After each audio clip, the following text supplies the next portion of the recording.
on va passer à la seconde table ronde. Tout le monde s'est installé. Donc cette table ronde est consacrée à la réflexion sur l'urbanisme parisien, voilà, au prisme du vieillissement, comment on pense les espaces publics, les logements, la mobilité, tout, voilà, au quotidien. Et donc on a la chance d'avoir la présentation, pour introduire ce sujet, la présentation des étudiants de Master 2 d'aménagement et urbanisme de l'école d'urbanisme de Paris, qui vont donc nous parler de cette question de l'adaptation de l'espace public parisien au vieillissement de la population. Je vous laisse introduire, et puis après, on aura nos invités qui vont pouvoir réagir. Est-ce que ce micro... Oui, il marche. Alors bonjour, nous sommes donc des étudiants de l'école d'urbanisme de Paris, et dans le cadre de nos cours, la mairie de Paris nous a demandé de travailler sur comment adapter les espaces publics parisiens au vieillissement de la population d'ici 2050. Et donc cette commande, elle se place dans deux enjeux. D'abord le vieillissement de la population, évidemment comme c'est dans le titre, et également la question du changement climatique qui, on le sait, va toucher particulièrement les personnes âgées. Notre étude, elle s'est faite en deux phases, avec d'abord une partie diagnostic qu'on va vous présenter très rapidement par manque de temps, et une deuxième partie plus proposition d'aménagement. On a commencé par faire un état des lieux de la littérature, et dans la littérature, celle-ci nous a rappelé que le vieillissement, c'est un processus qui ne se fait pas de manière homogène pour tout le monde, c'est-à-dire qu'on ne devient pas tous vieilles et vieux de la même façon, et qu'il n'y a donc pas d'âge à partir duquel on est vieux ou vieille.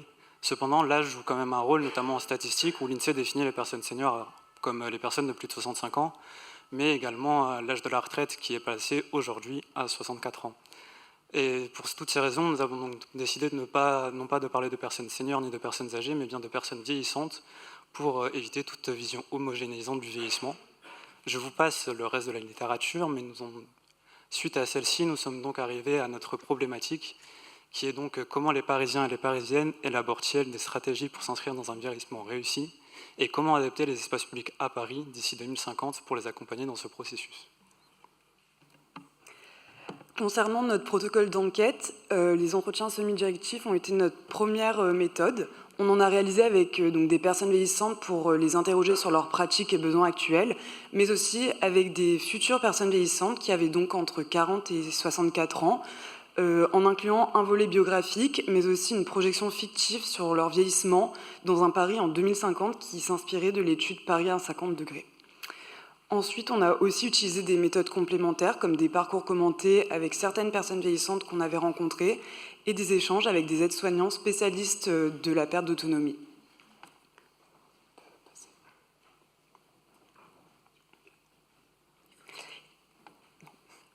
Et donc du coup, de cette enquête, on en a tiré trois grands enjeux: le besoin de liens intergénérationnels et de sociabilité, la nécessité d'un territoire accessible et producteur de santé, et le fait de solutionner les conflits d'usage dans l'espace public parisien. On peut maintenant passer à l'identification de nos préconisations. Déjà, dans notre cadre d'analyse, on a utilisé le concept de la ville du quart d'heure pour structurer notre quartier idéal. Et ça nous permettait de souligner l'importance des espaces de proximité et de l'accessibilité chez les personnes vieillissantes, qui étaient fortement ressortis lors de notre diagnostic. Et donc ce quartier idéal, il s'articule autour d'une rue intergénérationnelle. Donc d'une part, on propose de transformer certaines rues aux écoles en rues intergénérationnelles, et d'autre part, de créer des rues dans lesquelles se situent des résidences autonomie en rues intergénérationnelles. Et donc pour ça, on reprend les principes des rues aux écoles et aussi des rues végétales. Mais la particularité de notre rue intergénérationnelle est qu'elle dispose d'aménagements appropriés pour toutes les générations. Mais pour cette étude, on va plutôt se focaliser sur des propositions d'aménagement qui portent une attention accrue aux besoins des personnes vieillissantes pour leur permettre une meilleure appropriation des espaces publics. Et donc, on va maintenant vous présenter ces préconisations qui permettent d'adapter les espaces publics parisiens aux personnes vieillissantes et face au changement climatique. Donc, premièrement, à travers notre enquête, on a identifié que l'offre de commerce et de services de santé de proximité constituait un aspect essentiel pour les Parisiens et Parisiennes, et ce qui contribuait aussi à la volonté de vouloir vieillir à Paris pour certains et certaines. Et il est donc essentiel de garantir un accès facilité à des services de santé, et pour ça, on propose une bande de diagnostic rapide qui serait située donc dans notre rue intergénérationnelle. qui permettra de mesurer l'état de santé général en quelques minutes. Elle pourra proposer aussi des conseils personnalisés qui renverraient à des usages de la rue intergénérationnelle ou d'autres équipements du quartier. Et bien sûr, en cas d'anomalie sérieuse, elle suggérera une consultation chez un ou une professionnelle de santé. Et donc ensuite, la thématique qui a amplement été questionnée lors de notre étude est celle des transports et des mobilités. Et je laisse mes camarades poursuivre. Pour encourager les populations vieillissantes à maintenir leur mobilité et aussi pour renforcer la sécurité et le confort des piétons fragiles lors de leur déplacement, on préconise d'abord le développement d'une nouvelle forme d'assises. Ces assises, elles permettraient de répondre aux besoins de repos et de soutien lors de la marche. Elles seraient du coup en bois léger pour minimiser la chaleur. Elle serait équipée d'accoudoirs, mais aussi surtout d'une rampe qui relierait les différentes assises, parce que lors de nos entretiens, ce qui est beaucoup revenu, c'est vraiment le besoin de s'appuyer quand on marche dans la rue. Et c'est pour ça qu'on préconise aussi le développement d'accoudoirs et de rampes autour du mobilier urbain, mais pas seulement des assises. Comme vous pouvez le voir, on préconise de mettre des rampes autour des arbres, autour des lampadaires, au dos des kiosques ou des arrêts de bus et autour de toutes les structures et le mobilier urbain qui permettraient de mettre en place ce genre d'aménagement. On a aussi constaté que en 2050, les usages ils vont se modifier, ils vont évoluer et ils vont principalement se déplacer dans la journée, plus tard dans la journée. Et c'est pour ça qu'on préconise, toujours en termes de mobilité, d'installer de nouvelles lumières, c'est-à-dire des lumières qui seraient directement intégrées au sol et qui permettraient d'une part de ne pas encombrer visuellement l'espace public, mais aussi qui seraient équipées de lumières chaleureuses pour ne pas éblouir et qui seraient aussi équipées de détecteurs de mouvement pour faire en sorte d'économiser de l'énergie. Mais aussi, principalement, elles auraient un double usage. On préconise de mettre des ampoules qui pourront changer de couleur et qui donc permettront de guider dans l'espace public les personnes vulnérables, notamment lors d'événements particuliers, comme par exemple en cas de canicule. Les lumières elles prendront une couleur particulière et un chemin particulier pour guider les personnes vers des îlots de fraîcheur, quel que soit l'îlot de fraîcheur, un bâtiment frais ou un espace vert. Bonjour.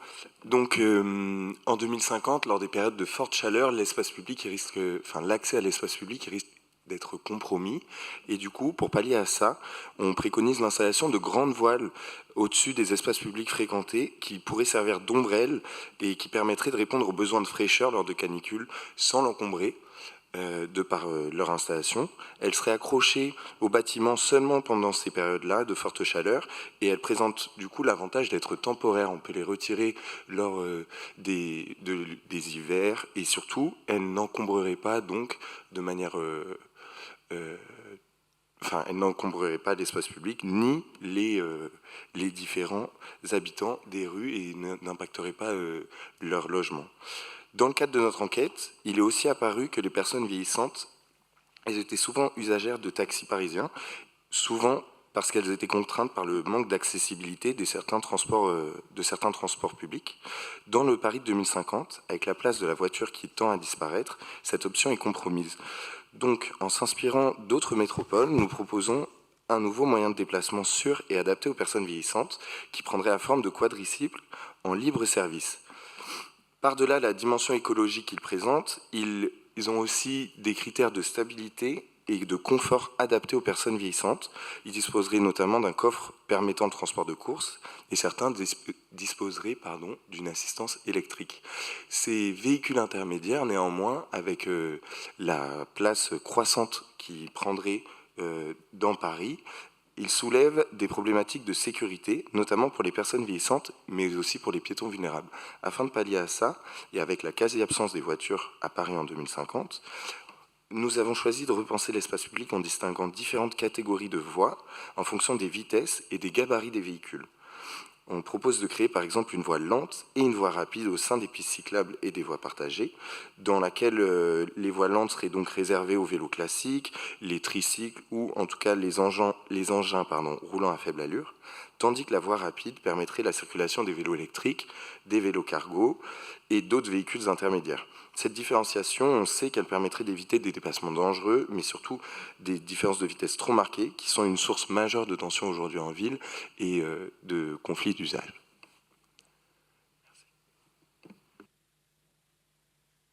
Pardon, c'est à moi. Il y a aussi une autre problématique qui est ressortie de notre enquête, c'est la question de la traversée de la chaussée, et notamment la question des conflits d'usage, que ce soit avec les voitures, les vélos et les trottinettes, qui impactent beaucoup les personnes vieillissantes, comme on l'a vu avec le vote pour l'interdiction des trottinettes. Et donc, ce qu'ils ont fait aux Pays-Bas pour pallier à cela, ils ont décidé, entre guillemets, d'inverser le paradigme, de faire en sorte que ce ne soit pas aux piétons de descendre sur la chaussée territoire de la voiture, mais que ce soit la voiture qui monte sur le trottoir par un ralentisseur pour les faire ralentir. Et donc ce dispositif, il impose aux véhicules motorisés et aux mobilités douces une réduction importante de leur vitesse. Et il permet aussi de supprimer le dénivelé pour les personnes vieillissantes qui ont du mal à se déplacer, mais également pour les personnes handicapées. Enfin, il y avait une dernière problématique, c'était le temps de traversée de la chaussée qui, on le sait, pour certaines personnes vieillissantes qui ont du mal à se déplacer, peut être compliqué car il est ressorti de nos entretiens que certaines personnes avaient peur de ne pas avoir assez de temps pour traverser. Et donc, ce qu'ils ont fait à Singapour, c'est qu'ils ont créé une carte qui permet d'allonger le temps des feux piétons. Et on propose pour la mairie de Paris de coupler cette technologie aux télécommandes qui existent déjà actuellement pour les personnes malvoyantes, qui permet d'activer les feux sonores. Voilà, merci de nous avoir écoutés. Merci. Un grand merci. Merci beaucoup, parce que ça donne plein d'idées très concrètes dont on va pouvoir débattre ensemble. Peut-être on va faire, vous pouvez monter d'un cran, peut-être qu'on vous voit mieux. Et encore merci pour cette présentation très riche. Alors pendant que vous vous installez, je vais vous présenter en 2 mots, même s'il y a une slide qui vous présente. Laurence Dufort, directrice générale de la CO, c'est comme ça qu'on dit. Et ben voilà, il fallait que je me trompe. Il faut dire toutes les lettres, et c'est les lettres qui me... Ah mais on m'a coupé le... Ah, voilà. Du Conseil d'architecture, d'urbanisme, de l'environnement et de l'environnement de Paris, c'est ça ? Merci. Ensuite, on a Caroline Laborde, qui est socio-épidémiologiste à l'Observatoire régional de santé Île-de-France et à l'Institut Paris Région. Ça va là ? Ok. Et Antoine Pommel, docteur en géographie, spécialiste du vieillissement à l'EHESS. Voilà, je vous propose de faire comme la dernière fois, c'est-à-dire de rebondir un peu librement dans un premier temps à ce que vous venez d'entendre. Qui commence qui le souhaite. Alors, ça s'allume sur le côté. Ici... Ah non, vous, ça ne s'allume pas. Je vous remercie. Mais je voulais tout d'abord saluer le gros travail que vous avez fourni. Parce qu'effectivement, vous mobilisez des méthodes qualitatives très diverses auprès de différentes cibles et ça vous permet du coup d'aboutir sur des préconisations qui sont vraiment astucieuses parce qu'elles répondent à des enjeux de transition démographique mais aussi écologique. Et on voit bien que c'est ce qui nous intéresse aussi depuis le début de cet après-midi. Et effectivement, c'est aussi très cohérent avec ce que je connais donc du coup de la littérature scientifique. Il y a 2 leviers, alors pas que 2, mais notamment 2 leviers majeurs que vous avez identifiés, à savoir des environnements qui favorisent la marche et l'activité physique. Ça, c'est un premier point important. Il y a une étude française qui a suivi 1000 personnes âgées de 65 ans et plus pendant 18 ans. Et ils ont observé que marcher quotidiennement à un rythme normal réduisait de 30% le risque de mortalité. La marche, ça a des répercussions en fait sur toutes les capacités cardiaques, respiratoires, ça réduit aussi le risque de chute, ça réduirait aussi le risque de 40% le risque de survenance de maladie d'Alzheimer, donc c'est un élément crucial. La sociabilité est le deuxième point que vous avez mis en évidence. On en parle aussi depuis cet après-midi. Et la sociabilité, c'est effectivement très associé à la santé mentale. L'isolement social, c'est associé à l'AVC, ça compte les risques d'AVC, de dépression, ça accélère aussi la perte d'autonomie, notamment chez les plus âgés, parce que ça limite le recours aux soins, on a des aides qui sont inadaptées, ça complique aussi le travail des professionnels de santé. Donc voilà.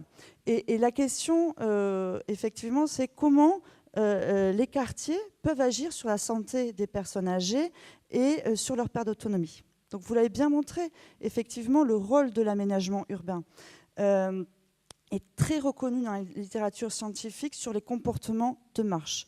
Les infrastructures piétonnes de mauvaise qualité, des réseaux de trafic, un trafic routier trop dense, un manque de bancs, les toilettes publiques, comme était aussi indiqué tout à l'heure, tout ça, ce sont des véritables obstacles. Et qu'est-ce qui se passe? C'est que ça pénalise la marche, ça augmente le risque de chute, mais aussi la peur de tomber. Et cette peur, elle est aussi très importante parce que petit à petit, le périmètre de déplacement va se réduire et petit à petit, les personnes, elles vont du coup réduire leur déplacement au niveau de leur quartier, de leur logement pour rester chez elles. Pour autant, il ne faut pas avoir non plus une réflexion binaire, parce que par exemple, les escaliers, c'est très très bien pour les personnes qui sont en bonne santé, ça entretient les fonctions motrices et il faut absolument continuer du coup à avoir des escaliers. Il y a aussi une dimension que moi j'ai davantage travaillé, mais que je vois apparaître, la commerce de proximité. Effectivement, il faut avoir une destination.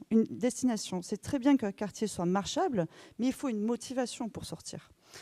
On sait que pour les personnes âgées, le motif principal, quand elles sont très âgées, ce sont les courses. Mais il y a tout un tas de sortes de personnes âgées avec tout un tas de sortes d'activités. Ça peut être le cinéma, ça peut être l'espace vert, ça peut être n'importe quoi. Et donc les commerces alimentaires, un maillage dense de commerces alimentaires, c'est très très important, non seulement parce que ça facilite la marche, mais ça facilite aussi les interactions sociales, que ce soit avec le commerçant, que ce soit avec les voisins. Et puis une fois qu'on a des problèmes fonctionnels, qu'on a des difficultés à se déplacer, le fait d'avoir une épicerie proche, ça permet de continuer à faire ses courses seul. Et donc, cette notion de pouvoir continuer à faire ses activités seul, c'est la définition même de pouvoir conserver son autonomie. Donc, bien évidemment, il y a l'accessibilité financière aussi. On n'est pas que sur l'accessibilité géographique. Il faut que le commerce qui soit à côté de chez nous soit accessible financièrement. Et pour finir, les espaces verts. Les espaces verts, il y a une grosse littérature sur ce sujet. Notamment sur les liens avec l'obésité, maladie cardiovasculaire et la santé mentale. Et donc on observe que notamment les personnes qui vivent près d'espaces verts, mais que ce soit les enfants en fait à tous les âges, présenteraient des meilleures compétences cognitives et avec des répercussions particulièrement importantes sur ce qui est vécu pendant l'enfance et l'âge adulte sur les compétences cognitives aux âges élevés. Et puis on en a parlé aussi, les caractéristiques sociales du quartier. La sécurité, la participation civique sont très associées à la santé et à la marche. Merci beaucoup pour ces éléments de réflexion que vous apportez en plus de ce qu'on a entendu. Oui, Laurence Dufort, peut-être si vous voulez prolonger. Alors je vous donne le mien. On va y arriver. Merci. Alors, effectivement, moi je parle au titre du CAUE de Paris, le Conseil d'architecture, d'urbanisme et de l'environnement, juste pour vous expliquer un petit peu d'où je parle. Nous, notre mission, c'est de promouvoir la qualité architecturale, urbaine et environnementale à Paris, à travers plein d'actions de sensibilisation, d'information, et aussi on a une mission de développement de l'esprit de participation des publics, et à ce titre on mène de nombreuses actions de concertation dans l'espace public, notamment pour tous les projets de transformation urbaine type, peut-être que vous avez entendu parler, vous êtes parisien, des projets embellir mon quartier, ou des projets bien sûr du rue aux enfants dont on a pas mal parlé déjà. Et les seniors sont extrêmement actifs et mobilisés sur toutes ces démarches de concertation. On les voit énormément, ils sont très présents. dans ces marches ou ateliers qu'on est amené à conduire dans ces activités. Donc, je voulais moi aussi saluer le travail qui nous a été présenté par les étudiants de l'école urbaine, parce que c'est très très riche, tant le cadre théorique qui est vraiment intéressant, que le travail de terrain qui porte beaucoup des messages qu'on entend nous aussi dans le cadre de ces marches exploratoires qu'on peut être amené à amener, et donc dans les scénarios qui sont imaginés par les étudiants, il y a plein de pistes intéressantes, d'éléments de réponse qui répondent à des enjeux très concrets qui se posent par les seniors dans l'espace public au quotidien. Ce que je trouve particulièrement intéressant dans votre travail, c'est d'avoir identifié que la ville urbaine dense, elle constitue une ressource pour les personnes vieillissantes à plein de titres, sur le plan de la mobilité, de l'accessibilité aux services, sur le plan de la sociabilité et sur le plan de la centralité. Je pense que vous l'avez dissocié dans la façon dont vous l'avez présenté, mais sociabilité et centralité, c'est deux éléments qui sont intrinsèquement liés. En fait, c'est vraiment cette ville dense, active, avec beaucoup d'offres de commerce de proximité qui est aussi support de sociabilité. Et ça va vraiment de pair avec l'exemple que vous avez choisi de développer, de renforcer, qui est celui des rues aux écoles, hein, qui est vraiment un élément très fort de cette dernière mandature qui a assez profondément transformé l'espace public parisien. Et qui répond complètement à cette logique de la ville du quart d'heure. En fait, l'idée de départ, c'était de faire de l'école la capitale du quartier, un peu le point de rassemblement, le point de rendez-vous. Et ces rues aux écoles, bien sûr, elles se tournaient vers les enfants, mais elles étaient vraiment pensées comme des lieux intergénérationnels. Donc, vous avez essayé de pousser ce concept-là, qui est vraiment le concept qui sous-tend ce projet. D'ailleurs, ce projet, il évolue constamment, hein, puisque c'était les rues aux écoles dans la première partie de la mandature. Ensuite, c'est devenu des rues aux enfants, puisqu'on a déployé ces rues-là dans des rues qui avaient des équipements publics, mais pas seulement des écoles. Donc, pourquoi pas, effectivement, imaginer que ça soit vraiment des rues intergénérationnelles. Et je trouve que l'idée de les déployer dans les espaces où se trouvent les EHPAD est vraiment excellente. Ce qui est très intéressant aussi, je trouve, dans vos propositions, c'est l'idée d'associer les commerçants, d'associer les commerces comme des points aussi de services offerts aux personnes vieillissantes.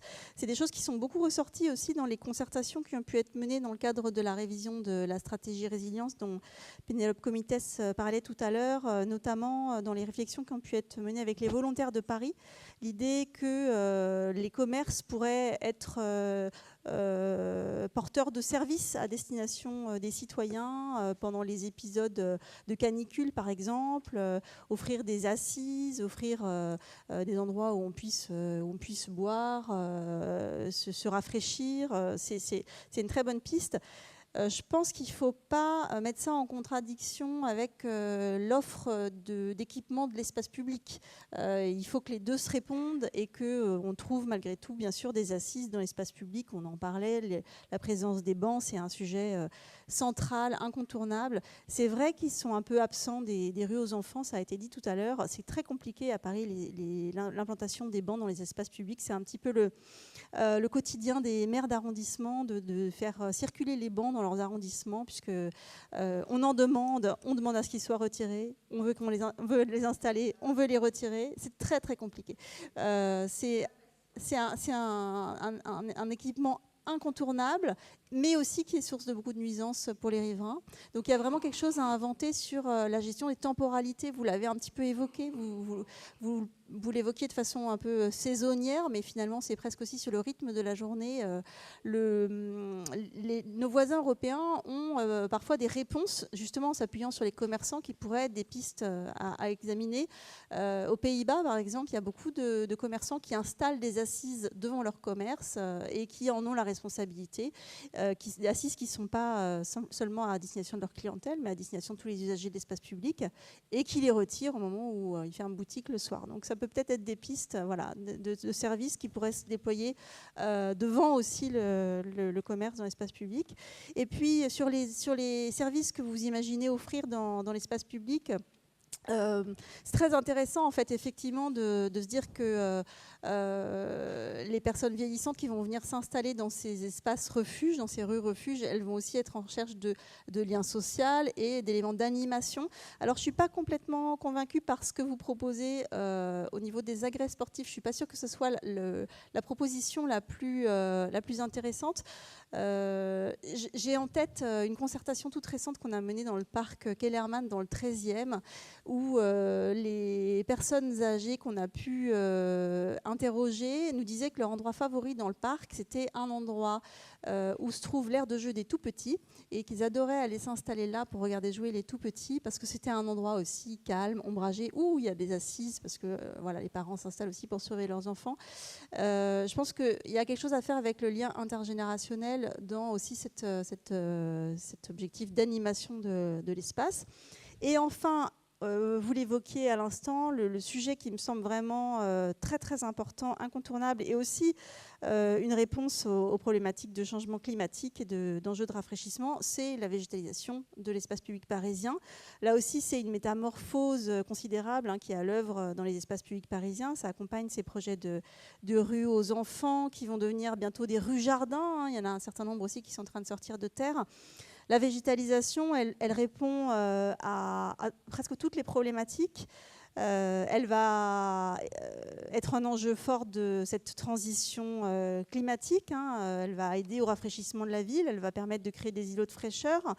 Elle va être support de relations intergénérationnelles, de liens de sociabilité à travers des activités collectives, de jardinage par exemple, de liens de solidarité. La ville est réfléchie aussi à mobiliser les équipements de proximité, les commerces pour appuyer des pratiques de végétalisation participative, pour être lieu de stockage pour le matériel par exemple, pour accueillir voilà, des éléments utiles à ces pratiques collectives.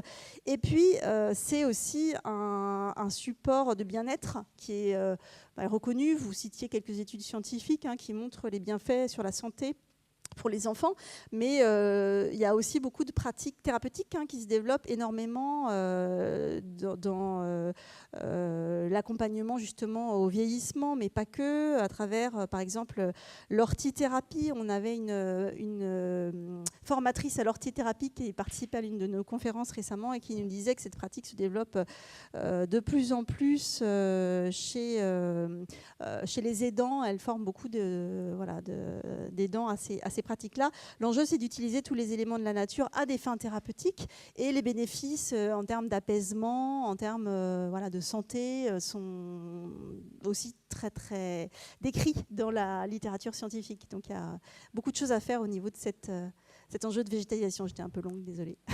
Merci, non, pas du tout. Enfin, vous abordez plein de sujets. De toute manière, c'est tellement riche qu'on pourrait y passer un temps infini. Mais en tout cas, merci beaucoup pour cet éclairage. J'avais juste envie, avant de vous laisser la parole, enfin, moi, il m'apparaît assez clairement qu'il y avait un philosophe qui s'appelait Giordano Bruno, je crois, qui est mort il y a bien longtemps, au XVIe siècle, et qui disait il faut des lieurs, des liants et des liables. Et pour que les gens soient liables, il faut qu'il n'y ait pas que des lieurs, il faut aussi des liants.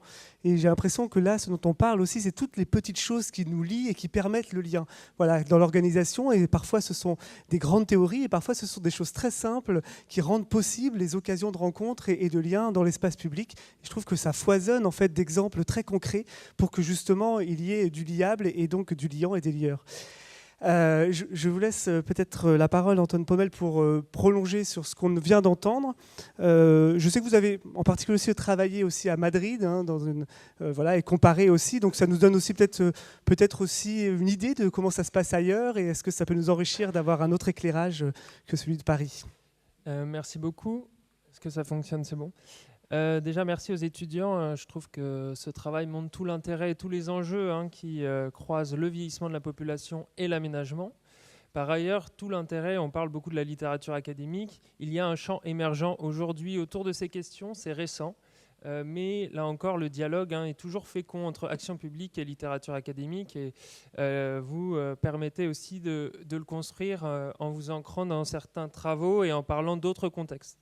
Alors, moi, j'aimerais rebondir sur quelques points. Déjà, vous avez travaillé la catégorie des personnes âgées, vous dites personnes vieillissantes. J'aimerais insister sur un point qui est celui de la diversité des personnes qui constituent cette catégorie.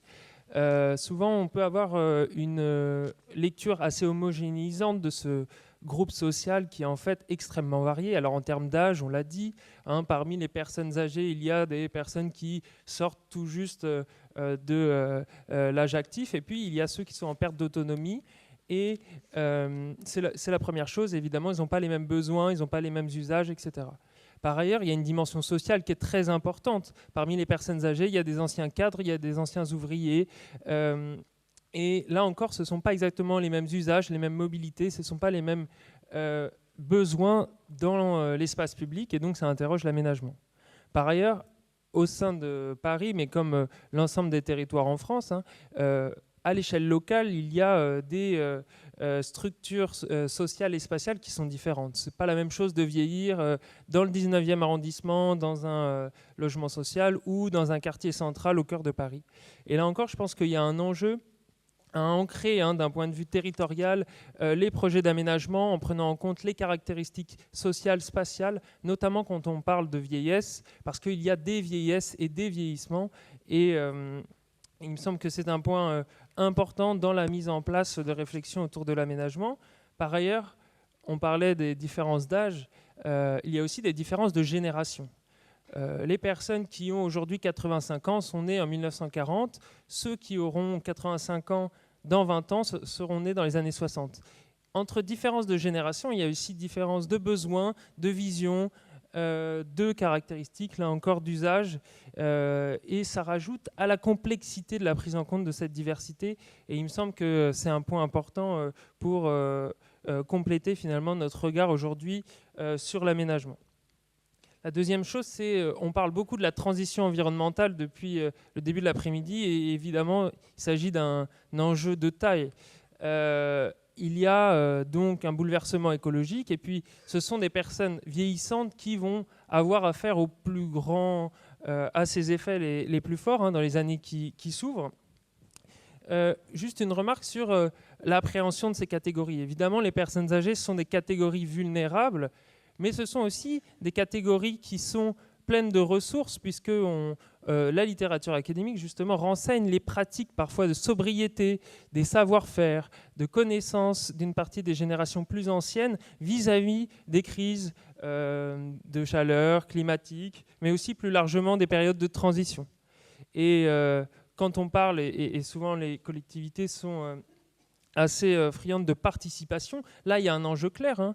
Ça peut être aussi un enjeu pour interroger les savoir-faire de ces populations afin de penser une ville plus durable, adaptée à ces différents types de transitions. Enfin, vous avez parlé de différents contextes. Vous avez évoqué des contextes internationaux. Je crois qu'il y a un enjeu très fort si on veut penser à Paris ou ailleurs. L'aménagement des territoires et l'adaptation au vieillissement. En France, aujourd'hui, il y a des territoires qui ont 15, 20 points, une part supérieure de 15 à 20 points de personnes âgées dans leur commune. On peut penser aux espaces ruraux, il y a des villes littorales, côtières, etc. Et dans ces territoires, il y a des initiatives, il y a des politiques locales qui sont menées et qui, à mon sens, pourraient enrichir la réflexion, même si ce ne sont pas les mêmes types de territoires. Ces initiatives locales de politique publique peuvent participer à inspirer l'aménagement. On peut penser à des cadres internationaux, c'est ce qui a été présenté aussi. Le Japon a été évoqué plusieurs fois. Effectivement, c'est là encore une ressource, un catalogue d'exemples, de réflexions, d'aller, de retour en arrière, etc., qui, je pense, peut vraiment enrichir la réflexion autour de l'aménagement et l'adaptation au vieillissement. Plus largement, il y a un réseau qui s'appelle Ville Amie des Aînés ou Age Friendly Cities, qui tente de faire circuler les bonnes pratiques, si l'on peut les appeler ainsi, en termes d'aménagement, en tout cas les réflexions autour de l'aménagement et du vieillissement. Je pense que c'est une source qui peut être particulièrement féconde pour penser les choses et imaginer des projets d'aménagement age-friendly, comme on dit. Enfin, pour finir, quand on parle d'aménagement, il y a aussi la question des représentations autour des personnes âgées. On le dit souvent, travailler sur le vieillissement, c'est pas sexy, c'est pas forcément ce qui est le plus vendable dans un projet politique de la part des élus, etc. Or, je pense qu'il faut commencer par dire que s'il y a vieillissement, c'est plutôt une bonne nouvelle. Ça veut dire qu'on vit plus longtemps. Par ailleurs, il ne faut pas oublier qu'au-delà d'être un problème, la forte présence de personnes âgées participe aussi largement au développement local, à l'intensification des sphères sociales, associatives, politiques. Et donc, peut-être là encore, mettre en valeur cette dimension plus positive du vieillissement dans nos territoires. Merci beaucoup. Alors, merci. Quand on regarde ce monde idéal, ou en tout cas cette rue idéale, évidemment, si on prend d'autres points de vue, on se dit que ça va poser... Alors, par exemple, l'histoire des passages piétons, que je trouve vachement ingénieux, en fait, c'est-à-dire de tout rehausser pour que ça soit adapté aux piétons vieillissants et moins aux voitures. Évidemment, on voit tous les automobilistes qui vont dire non, mais c'est pas possible, etc. Et en fait, on pourrait faire la liste de toutes ces propositions qui vont créer en fait des réactions. Voilà. Et donc la question qu'il y a derrière, c'est aussi comment on embarque une société, comment on embarque les autres catégories pour qu'ils soient partie prenante de cette réflexion-là et que cet espace soit possible et ne suscite pas la contestation qu'on sent venir en fait, parce que là il y a plein d'autres catégories qui vont gueuler, quoi, qui vont dire non, c'est pas possible, truc. Donc comment on embarque une société pour faire en sorte que ça soit possible?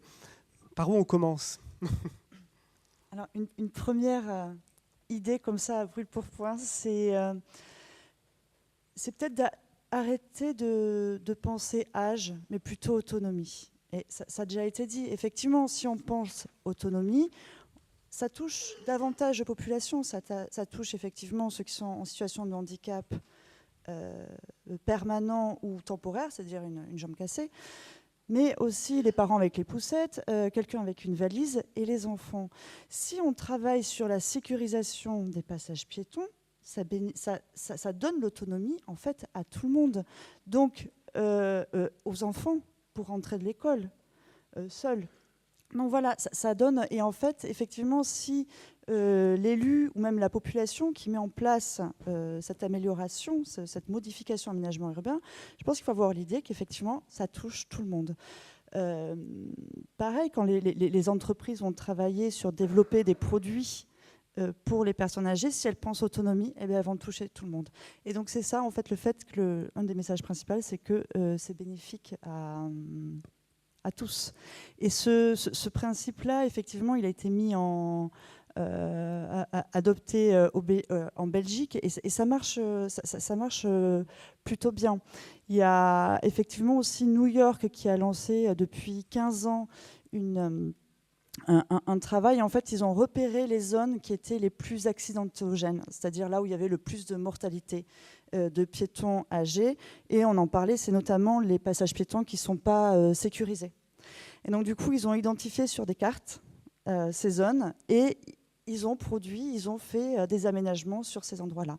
Donc, ça peut être aussi une façon de pas dire bon, il faut aménager partout, mais peut-être cibler des endroits qui sont plus dangereux que d'autres. Merci. Je ne sais pas si vous voulez rebondir ou... Merci. Juste dire un mot pour compléter. Je pense qu'il faut aussi pouvoir assumer de faire des politiques en direction des personnes âgées. Je veux dire, il y a des politiques en direction des enfants, il y a des politiques en termes d'aménagement, je veux dire, en direction des jeunes ménages qui visent à rendre attractifs des territoires pour les jeunes ménages, pour les enfants. Il y a aussi donc la possibilité de faire des politiques en direction de manière spécifique aux personnes âgées et tout en l'inscrivant dans un discours plus large sur le fait que, effectivement, penser la ville pour les personnes âgées, ça va dans le sens souvent de la transition environnementale, mais aussi de l'autonomie, etc. Mais je veux dire, là encore, il y a un travail peut-être à faire sur les représentations. C'est pas certain qu'une politique en direction de cette catégorie fasse forcément face à une grande mobilisation à l'encontre de celle-ci. Voilà, on peut aussi voir les choses de ce point de vue. Merci beaucoup. Et alors peut-être pour compléter ma question, dans ce que vous voyez là, Laurence Dufort, qu'est-ce qui vous semble le plus urgent en fait? Par où commencer si on doit prioriser en fait et faire des choix? Qu'est-ce qui vous semble le plus urgent dans ces propositions à mettre en place concrètement? Ou est-ce que tout est lié? Tout est lié. Voilà. Tout est lié, mais pour aller dans le sens de ce qui vient d'être dit, je pense que tout se transforme très très vite aussi. C'est des métamorphoses profondes et bouleversantes dans les pratiques de l'espace public. Et ça génère beaucoup de conflits, ça a été dit aussi dans l'étude, ça génère beaucoup de sentiments d'inconfort, je pense, pour les personnes les plus fragiles, et pas seulement les personnes vieillissantes. Donc il faut penser l'espace pour le plus vulnérable, et on a un cadre réglementaire, le plan de mise en accessibilité de l'espace public, qui répond à beaucoup des enjeux qui ont été évoqués, mais il faut réussir à le déployer. Il y a beaucoup de règles. Et puis on a aussi un code de la rue qui se déploie et qui ne devrait pas nécessiter, je pense, contrairement à ce que vous proposiez dans votre projet, je comprends l'intention, mais qui ne devrait pas nécessiter de dissocier les espaces de circulation. Je pense que l'espace public, c'est un lieu qui doit être partagé par tous. Mais pour ça, et donc je réponds finalement à votre question, le plus urgent, je pense, c'est de sensibiliser et d'informer. Parce que tout cet environnement qui se transforme, il nécessite une appropriation collective, des pratiques qui se développent dans le respect mutuel, parce que c'est souvent ça qui manque aussi quand même dans l'espace public, et comprendre ces nouvelles règles. Par exemple, pour revenir sur les circulations cyclables à Paris, il y a eu beaucoup de transformations dans les aménagements, et il y a plein d'aménagements qui cohabitent et qui ne suivent pas les mêmes logiques. Et donc c'est très perturbant en fait quand on évolue dans l'espace public, parce qu'on ne sait pas. On ne sait pas finalement de quel côté regarder, où va arriver le cycliste, à quel rythme. Donc expliquer pourquoi ces aménagements prennent cette forme-là, comment ils se développent, et sensibiliser les cyclistes au respect des piétons, sensibiliser les piétons à l'organisation de ces nouvelles voies cyclables et à ce nouveau code de la rue. Ça pourrait être un premier point de départ. Merci beaucoup. Sans doute, vous avez des questions, des interrogations. Il y en avait une tout à l'heure qui a été posée autour des bus, des toilettes. Voilà, c'est déjà un peu dans nos têtes. Ça a commencé à nourrir la réflexion. Est-ce que quelqu'un veut... Oui, vous avez quelque chose. Le micro juste à côté. Si c'est rouge, c'est bon. C'est pas rouge. Ah, là, c'est rouge. Rouge. Oui, bonjour. Merci pour ces présentations. Je reviens juste sur la proposition de nos jeunes concernant les équipements d'agrès sportifs. Moi, je trouve que c'est une bonne proposition parce que c'est un espace où c'est intergénérationnel. C'est-à-dire que, on en a proposé notamment dans le cadre des budgets participatifs, et il ne faut pas simplement dire que ça peut ne pas servir, c'est aussi utile parce qu'on a quand même des personnes vieillissantes, mais qui font encore un peu de sport. Surtout que l'accès au sport, même s'il existe à Paris, dans le cadre des clubs seniors, de Sport Paris Senior, voilà, mais il n'y a pas assez de place. Donc ça permet quand même d'accéder à faire un peu de vélo elliptique ou de, je ne sais pas moi, ça peut être tout ce que vous voulez, mais ça permet quand même un accès au sport aux personnes qui sont là. Deuxième chose, concernant les bancs. Je pense que vous avez travaillé aussi depuis quelques temps. Il y a quelques années, on n'avait que des bancs très bas, ce qui posait problème pour des personnes qui avaient des mobilités réduites, notamment articulation du genou ou des hanches. Et on a, lors de projets de réaménagement dans notre arrondissement, le 14e pour le citer, on a demandé à ce qu'il y ait en alternant des bancs bas et des bancs avec une assise haute. On l'a mis aussi dans le cadre du budget participatif au sein du parc Montsouris. Il y a des bancs maintenant qui sont accessibles aux personnes qui ne peuvent pas forcément s'asseoir sur des bancs bas. Voilà. Et en ce qui concerne les sanisettes et les accès à l'eau, il est vrai qu'il y en a, on en a cité un certain nombre tout à l'heure, mais ce qui manque, c'est leur indication, c'est leur fléchage. Et quand on ne connaît pas le quartier, qu'on est un touriste et qui tourne, avoir une indication qui dit « les sanisettes sont là » ou vous trouverez une fontaine à eau à tel endroit, ce serait un plus. Voilà. Merci. Merci beaucoup. Je le dis tout de suite, on n'a pas beaucoup de temps, donc peut-être on prend Juste quelques réflexions et après je vous laisse répondre. Je voulais juste faire 3 remarques. La première concernait plutôt le groupe 1 de tout à l'heure. Je trouve qu'on n'a peut-être pas assez parlé du rôle des familles comme premier axe d'aidant. Donc c'est à inclure dans la réflexion. C'est un sujet que je demande qu'on inclue davantage dans la réflexion, puisqu'on sait actuellement que ce sont les principaux aidants. Sur la table ronde 2, là, celle-ci, je fais remarquer que l'on constate que les anciens, pour parler comme ça, souhaitent majoritairement rester chez eux plus longtemps. C'est un constat qui, à mon avis, ne changera pas tout de suite. Donc, ça veut dire que dans le mobilier urbain, dans l'espace urbain, il faut aussi prévoir comment les services vont aller vers eux.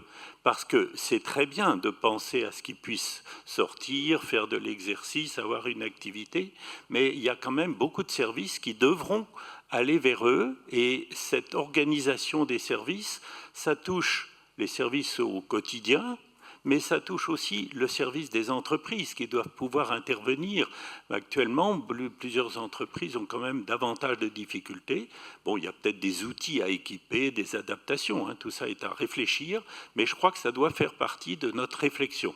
Voilà. Et le troisième remarque, c'est que je crois qu'en effet, mais ça a été déjà bien souvent évoqué, pensons territorialité, ce qui est aussi une manière de penser à toutes les diversités qui ont été évoquées tout à l'heure dans différents chapitres. Voilà. Merci beaucoup pour ces réflexions et ces questions. Je prends une dernière remarque, voilà, monsieur par exemple, et puis après on va vous laisser un temps pour répondre. Concernant l'aménagement de l'espace public, il y a beaucoup de propositions, il y a des projets, et des réalisations, mais elles se butent souvent au budget qu'on veut y consacrer. Donc il y a quelques quartiers pilotes qui sont ici et là équipés par les nouveaux projets, les nouvelles réalisations, puis d'autres qui sont laissés en l'état. Beaucoup ont parlé des assises publiques. Alors, suivant des décennies, alors on les supprime, on en remet. Alors, quelquefois, il y a la pression locale, ça gêne parce que les gens s'attroupent et la nuisance sonore nuit à l'immeuble qui est à proximité. Donc, on les enlève. Vous voyez, il n'y a jamais rien de constant et d'explicite. Excusez-moi, je n'ai pas l'habitude de prendre la parole. Voilà, j'arrête là. Non, mais c'est très clair. Merci beaucoup. Est-ce que vous voulez rebondir? Il nous reste même pas 5 minutes. Je vous en prie. Alors, juste pour réagir, je me suis mal exprimée tout à l'heure quand j'émettais des doutes sur les agrès sportifs. Je n'émets pas des doutes sur la pertinence de proposer ce type de service dans l'espace public. C'est juste le positionnement dans la rue. Ça me semble peut-être plus approprié dans des espaces verts ou dans des parcs. Enfin voilà, la question de l'implantation et du sens qu'il aurait été proposé, voilà, de pouvoir être une activité à regarder. Mais je pense que ça a tout à fait son sens, voilà, dans l'espace public. Mais on a quand même un enjeu dans l'espace public parisien et dans les rues en particulier, qui est un enjeu de désencombrement de l'espace public très fort, surtout quand on est dans une logique de mise en accessibilité. Donc voilà, il faut trouver le bon positionnement. Et sur les bancs, en fait, ça a été très bien relevé aussi dans le travail des étudiants.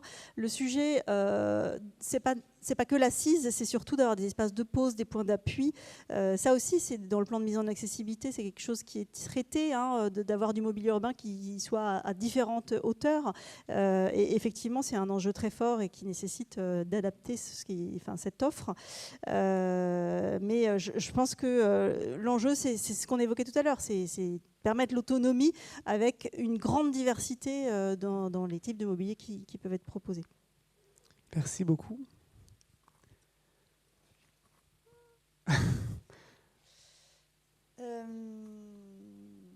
Oui, non, je rejoins effectivement ce que vous disiez, monsieur, sur les difficultés disons que la majorité des personnes âgées veulent vieillir à domicile.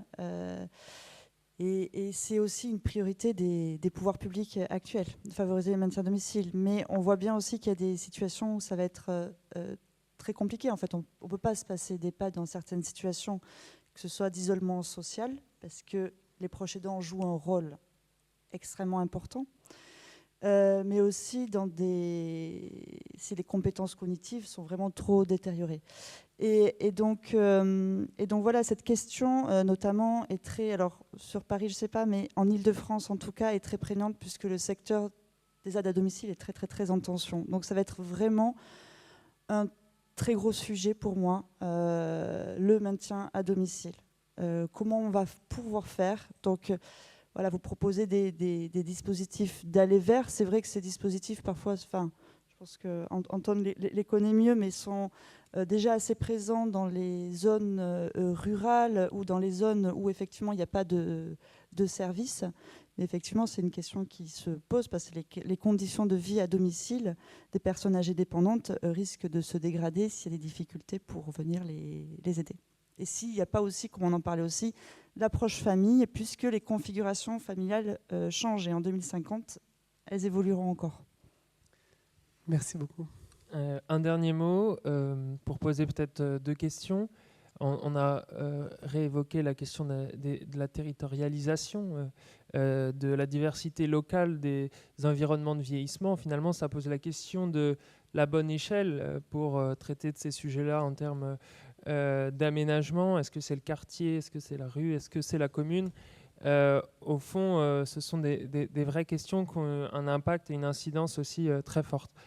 Par ailleurs, on parle depuis le début de transversalité. C'est évidemment un mot d'ordre important, mais voilà, c'est pas encore tout à fait réalisé dans toutes les collectivités autour du vieillissement. Autant la transition environnementale a réussi à s'imposer comme un enjeu dans quasiment tous les services des collectivités, autant la transition démographique, ce n'est pas encore le cas.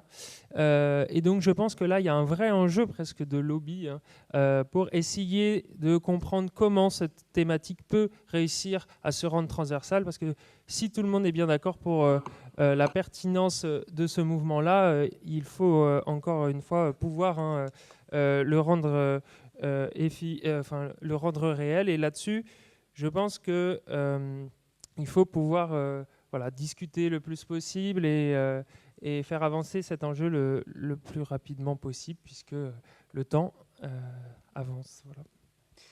Un grand merci à tout le monde, à nos invités, et puis pour cette étude inspirante. Voilà, merci beaucoup. Je crois qu'on peut vous applaudir.